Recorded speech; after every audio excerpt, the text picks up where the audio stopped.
Hello everyone. Today's menu is Akara Dioko, and in English it's called bean fritters.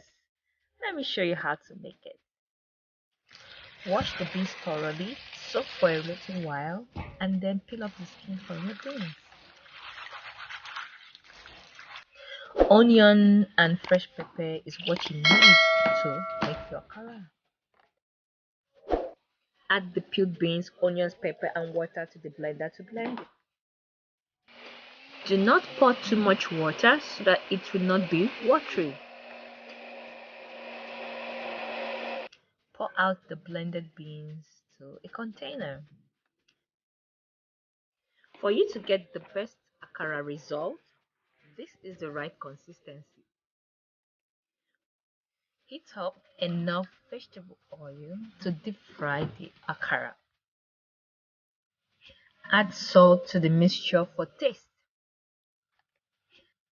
Yes, this is the time to start frying the akara. So scoop full spoon of mixture and drop it in the oil. Continue like that until you're done.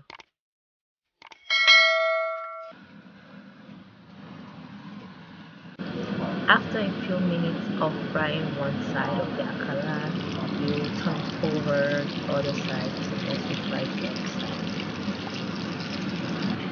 After another few minutes, flip again to fry the other side again.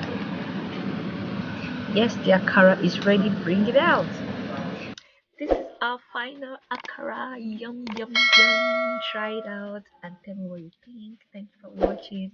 Bye bye.